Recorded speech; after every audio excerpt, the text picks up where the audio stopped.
स्वागत है दोस्तों आप सभी का आपके यूट्यूब चैनल एग्ज़ाम पैरा पर। मैं फार्मासिस्ट रॉबिन सिंह एक बार फिर से हाजिर हूं आप सभी के लिए फार्मासिस्ट का क्वेश्चन पेपर लेकर के। और ये पेपर है इसरो फार्मासिस्ट का, ठीक है। और इसी की वैकेंसी अभी हाल में निकली हुई थी, 3 से 4 पोस्टें थीं और एग्ज़ाम भी इसका जल्दी होने वाला है। चूँकि इस समय कोविड चल रहा है तो सारी चीज़ें पोस्टपोन हैं फ़िलहाल। जब स्थिति सुधर जाएगी महीने 1.5 महीने में, होपफुली सुधर जानी चाहिए। उम्मीद तो यही है कि 1-1.5 महीने में थोड़ा कवर हो जाना चाहिए मामला। और जैसे ही ये कवर होता है, मई तो आप मान लीजिए चला गया, जून जुलाई तक आप ये मान करके चलिए आपके पास समय है, काफ़ी समय है, अच्छा समय है, आप लोग तैयारी कर सकते हैं। इसी का पेपर हम लोग देखेंगे इसरो फार्मासिस्ट का कि कैसा पिछला पेपर आया था, और काफ़ी अच्छा पेपर है और देख लेंगे हम लोग। अब बाकी जो इंस्ट्रक्शन वगैरह हैं वो आप लोग आराम से पढ़ लीजिएगा। मैं आपको ये फार्मासिस्ट का पेपर प्रोवाइड करवा दूंगा अपने जो टेलीग्राम चैनल एग्ज़ाम पैरा का ऑफिशियल टेलीग्राम चैनल है उस पर। पहला क्वेश्चन हमारा स्टार्ट जो होगा जाकर के वो ये है कि the sweetening agent commonly used in the chewable tablet formula is. देखिए ये जो आप सब देख रहे हैं ऑप्शन, ये सभी स्वीटनिंग एजेंट हैं, किसी न किसी टैबलेट में इस्तेमाल किए जाते हैं। लेकिन यहाँ पे आपसे पूछा गया कि च्यूएबल टैबलेट में मतलब जिनको चबा करके खाया जाता है, ऐसी टैबलेट जो जिनको चबा करके खाया जाता है, उसमें जो है स्वीटनिंग एजेंट की तरह जो मीठापन आपको महसूस होता है वो कौन सा होता है, किसकी वजह से होता है, कौन सा ऐसा कंपाउंड होता है जो मीठापन के लिए रिस्पॉन्सिबल होता है च्यूएबल टैबलेट में, ऐसी टैबलेट जो चबा करके खाई जाती हैं।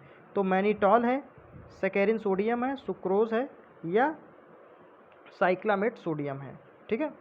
The right answer is mannitol. इसको रट लीजिए, बिल्कुल गांठ बांध लीजिए कि मैनिटॉल एक ऐसा कंपाउंड होता है जो च्यूएबल टैबलेट के लिए स्वीटनिंग एजेंट की तरह काम करता है। फिर देखिए बढ़ेंगे अगले क्वेश्चन की तरफ। टैबलेट को sub coating is given to the tablet.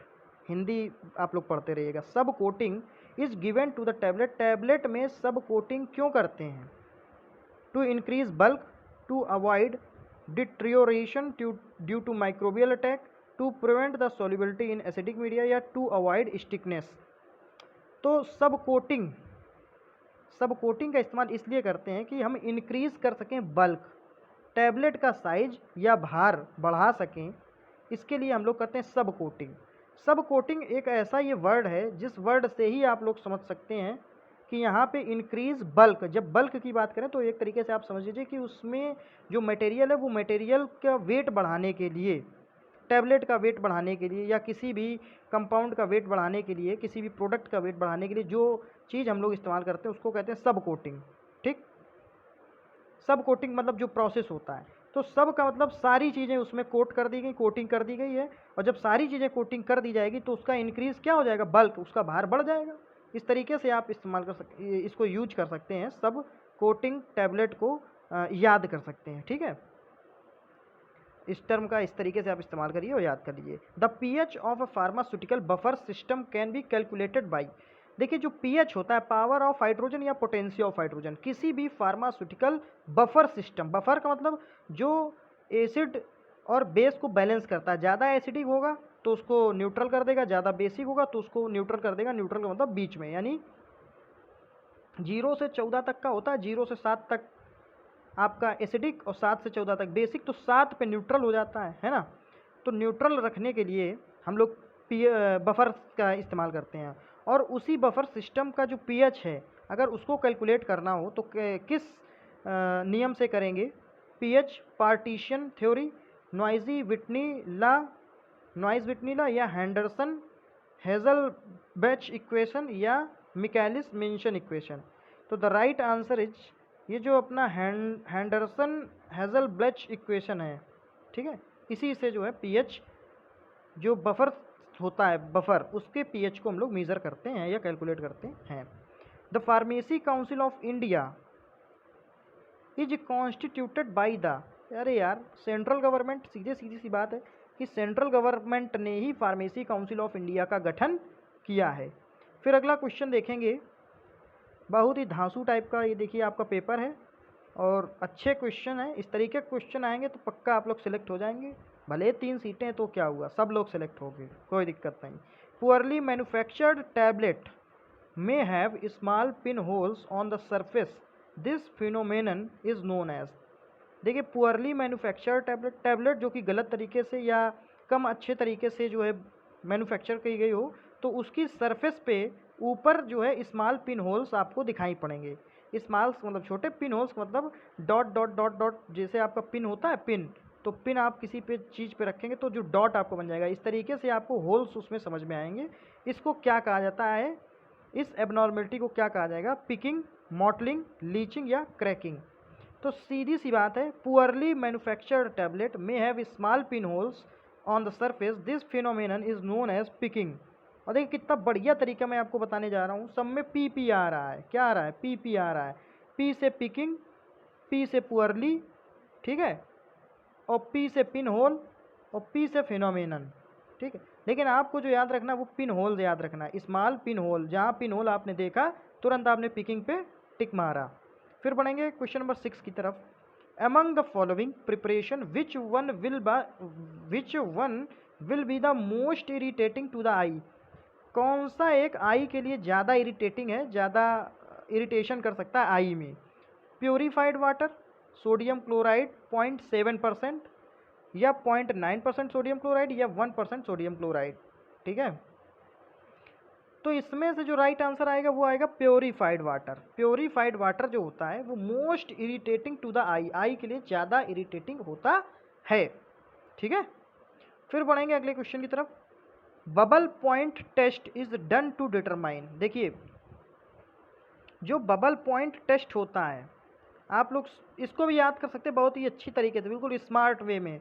जो भी नया टर्म आपके सामने आ जाए उसको नए तरीके से याद करिए। देखिए बबल पॉइंट टेस्ट, बबल का मतलब क्या होता है, जब आप पानी भर रहे हों या कोई पानी आप देखते हैं, बढ़िया सबसे अच्छा एग्जाम्पल पानी, आप जब पानी भरते हैं तो उसमें बबल उठने लगते हैं, बबल उठने लगते हैं, बबल गुब्बारे टाइप के। बस यहीं से आप पकड़ेंगे। अब the surface tension of the liquid in capillary tube, the viscosity of the liquid in ampoule, the pH of 1% solution या the volume of a solution stored in a specific container। Okay, अब bubble point test का इस्तेमाल अब मैं आपको सीधे सीधे बताता हूँ कि पृष्ठ तनाव के लिए, यानी सरफेस टेंशन के लिए, सरफेस टेंशन के लिए, पृष्ठ तनाव के लिए। तनाव आएगा तो वो बबल बन जाएगा। इस तरीके से याद करें, तनाव आएगा तो बबल बन जाएगा। थोड़ा देसी बनिए, है ना। तो यानी बबल पॉइंट टेस्ट का इस्तेमाल हम लोग सरफेस टेंशन के लिए करेंगे, क्योंकि जब भी पानी भरते हैं तो बबल बन जाते हैं, बबल। और बबल क्यों बन जाते हैं, टेंशन की वजह से, तनाव की वजह से बन जाते हैं, ठीक है। तो बबल टेंशन, ठीक है। इस तरीके से सरफेस टेंशन के लिए जो है हम लोग बबल पॉइंट टेस्ट करते हैं, ठीक। इस तरीके से याद कर लीजिए। फिर बढ़ेंगे क्वेश्चन नंबर 8 की तरफ। जीएमपी के अनुसार, सॉरी हिंदी इंग्लिश चलेंगे। As per GMP permitted limit of solid content in water for injection is good manufacturing practice. GMP का फुल फॉर्म हो गया गुड मैन्युफैक्चरिंग प्रैक्टिस।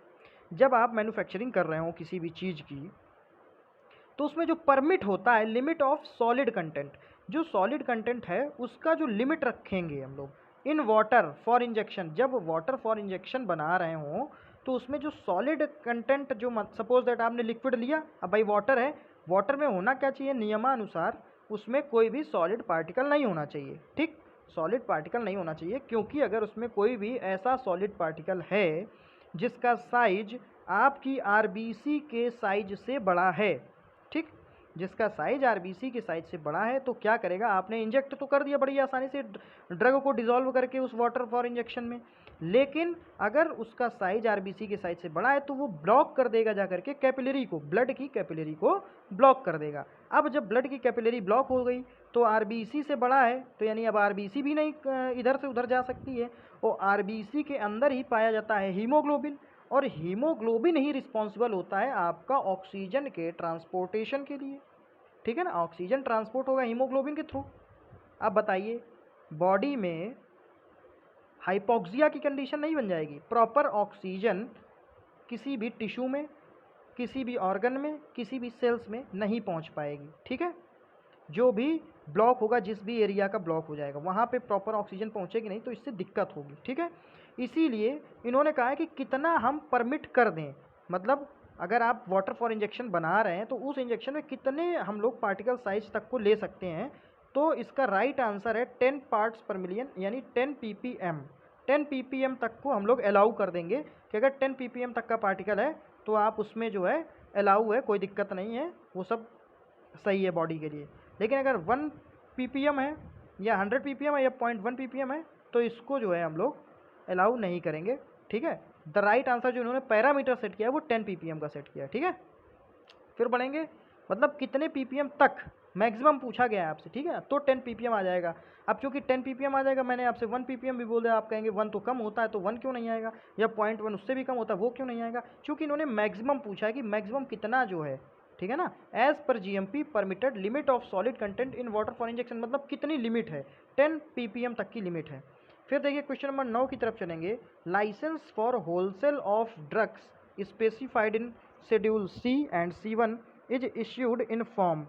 देखिए जो लाइसेंस है होलसेल ड्रग्स के लिए स्पेसिफाइड जो होता है शेड्यूल C एंड C1 के लिए, शेड्यूल C एंड C1 जो स्पेसिफाइड होती हैं होलसेल के लिए बेचने के लिए, तो किस फॉर्म नंबर के तहत। The right answer is 21B। आप केवल राइट आंसर पे फोकस करिए, बाकी के ऑप्शन हम लोगों को देखने ही नहीं है। 20A देखना नहीं है, 20B देखना नहीं, 22A नहीं देखना, ये कुछ नहीं देखना। ठीक है, 21 में केवल क्या आएगा, 21 में केवल क्या आएगा, licence for retail of drug specified in schedule C and C1। Okay, 20 and 21B में होलसेल के लिए, और 20 केवल 20 में 21 में सॉरी केवल 21 में आपको आ जाएगा रिटेल के लिए। ठीक है, रिटेल जो ड्रग की सेल होगी उसको शेड्यूल C एंड C1 की ड्रग जो रिटेल में हमें बेचनी वो 21 में आएगी, और होलसेल वाली drug schedule C and C1 की वो 21B में आएगी। ओके, फिर बढ़ेंगे क्वेश्चन नंबर 10 की तरफ। In capsule Rotofil is used for filling. वाह, बहुत ही अच्छा आपका क्वेश्चन है। कैप्सूल में जो रोटोफिल होता है वो किसको फिल करता है, किसके लिए इस्तेमाल करा जाता है। तो the right answer is pallets. Pallets के लिए रोटोफिल का इस्तेमाल किया जाता है। बाकी आपके सामने बहुत सारे ऑप्शन है, पाउडर भी है, लिक्विड भी है, ये कोरोसिव लिक्विड भी है, तो ये आपके सामने ऑप्शन है। लेकिन the right answer pallets. Pallets का इस्तेमाल करेंगे रोटोफिल, पैलेट्स को फिल करेंगे रोटोफिल के द्वारा। ठीक है, फिर बढ़ेंगे क्वेश्चन नंबर 11 की तरफ। Which of the following commonly available large volume dextrose solution for intravenous use is isotonic. कह रहा है इनमें से कौन सा ऐसा सॉल्यूशन है लार्ज वॉल्यूम डेक्सट्रोज का जो इंट्रावेनस यानी IV अगर आप देंगे तो वो आइसोटोनिक होगा। आइसोटोनिक का मतलब जो ये सॉल्यूशन हम लोग इंजेक्ट करेंगे इसका pH और ब्लड का pH सेम होना चाहिए, तो उसको कहेंगे isotonic. 2.5% weight per volume, 10% weight per volume, 5% weight per volume या 20% weight per volume. The right answer is 5% weight per volume. फिर बढ़ेंगे, which is the ideal combination for testing the solubility of an enteric coated capsule in alkaline medium.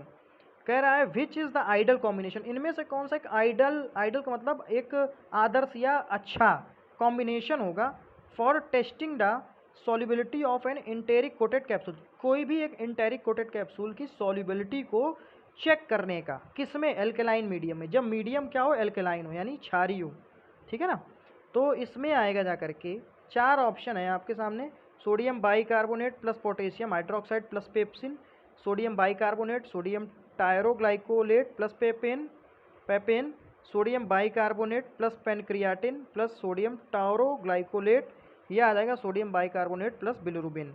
तो the right answer is ये आएगा आपका C वाला, जो कि है sodium bicarbonate plus pancreatin plus sodium thioglycolate. ठीक है, फिर बढ़ेंगे हम लोग अगले क्वेश्चन की तरफ। 13 number of question. Which one of the following is a pseudo alkaloid. देखिए ज़्यूडो का मतलब आप लोग समझ लीजिए, बहुत ही बढ़िया क्वेश्चन है, ज़्यादा डीप में नहीं चलेंगे, थोड़ा थोड़ा समझेंगे। ज़्यूडो का मतलब आप लोग समझ लीजिए, ज़्यूडो का मतलब होता है एक तरीके से झूठा या गलत।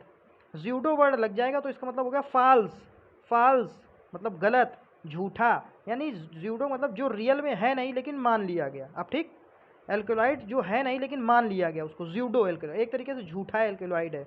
ठीक है, तो कैफीन है, मॉर्फिन है, इफेड्रीन है या कोडीन है।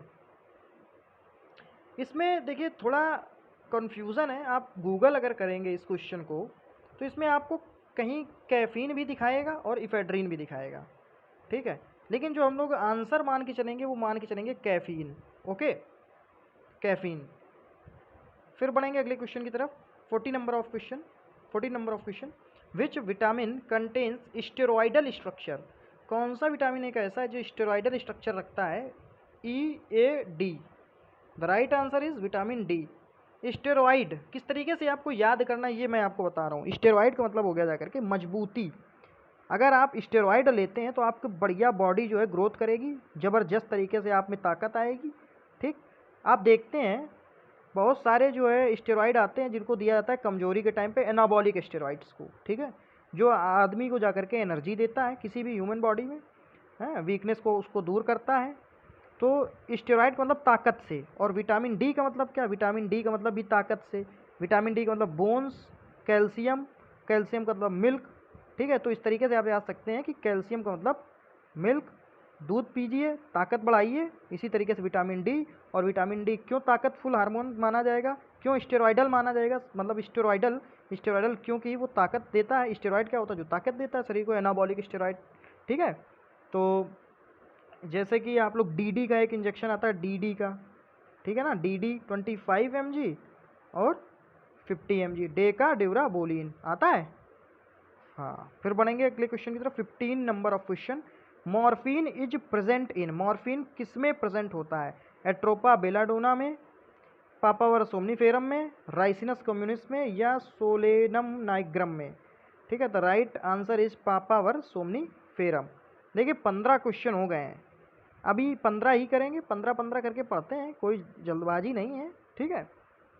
बाकी 15 कल आएंगे, 4 पार्ट में कर लेते हैं, आराम से आपको याद भी हो जाएंगे और आप इरिटेट भी नहीं होंगे, ठीक है। तो अगर वीडियो अच्छा लगा हो तो प्लीज़ चैनल को सब्सक्राइब कर लीजिए, वीडियो को लाइक कर लीजिए और अपने दोस्तों तक ज़रूर शेयर करिए। साथ ही साथ बगल में एक बेल आइकन होता है, उसको भी प्रेस कर दीजिएगा तो नोटिफिकेशन मिलती रहेगी, ठीक है। Thanks for watching the video, thank you so much.